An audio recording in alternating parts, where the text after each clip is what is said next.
Greenfield highway భూసేకరణలో రైతులు తీవ్రంగా నష్టపోతున్నారని BJP MP Etela Rajender అన్నారు. నేషనల్ హైవే కోసం సేకరించే భూములను రాష్ట్ర ప్రభుత్వం ఇవ్వాలని కేంద్రం డబ్బులు చెల్లిస్తుందని తెలిపారు. గ్రీన్ఫీల్డ్ హైవే పనులు వేగంగా జరుగుతున్నా రేవంత్ రెడ్డి ప్రభుత్వం నిమ్మకు నీరెత్తనట్లు వ్యవహరిస్తోందని మండిపడ్డారు.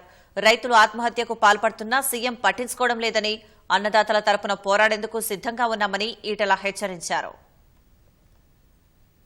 అభివృద్ధికి వ్యతిరేకం కాదు. నేను ఒకటే రేవంత్ రెడ్డి ప్రభుత్వానికి నేను సూటిగా ఒక హెచ్చరిక చేస్తా ఉన్నా. మీరేమో ఈ గ్రీన్ ఫీల్డ్ హైవేస్ కానీ నేషనల్ హైవేస్ కానీ శరవేగంగా కన్స్ట్రక్షన్ జరుగుతూ ఉంటే నిమ్మకు నీరెత్తినట్టుగా వ్యవహరిస్తూ ఉన్నారు తప్ప ఆ రైతుల గురించి మీరు పట్టించుకునే పాపాన పోతలేరు. కాబట్టి తక్షణమే మీ కలెక్టర్లని, మీ రెవెన్యూ డిపార్ట్మెంట్ని కమిటీలుగా వేసి ఎక్కడెక్కడ ఈ నేషనల్ హైవేస్ నిర్మాణం జరుగుతూ ఉన్నాయో, గ్రీన్ ఫీల్డ్ హైవేస్ నిర్మాణం జరుగుతూ ఉన్నాయో, ఇతరత్ర అవసరాల కోసం ఎక్కడ జరుగుతూ ఉన్నాయో, నువ్వు వేసేటువంటి 4th సిటీ కోసం ఎక్కడైతే ల్యాండ్ అక్వైజేషన్ కోసం ప్రయత్నం చేస్తున్నావో, నువ్వు అక్వైర్ చేసేటువంటి ఫార్మా సిటీ కోసం ఎక్కడైతే నువ్వు ల్యాండ్ అక్వైర్ చేస్తున్నావో,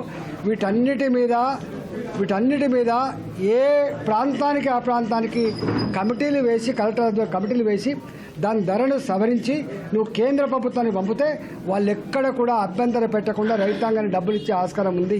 రైతాంగాన్ని ఆదుకోవాలి తప్ప లేకపోతే మాత్రం చాలా తీవ్రమైన పరిణామాలు ఉంటాయని చెప్పి హెచ్చరిస్తా ఉన్నా.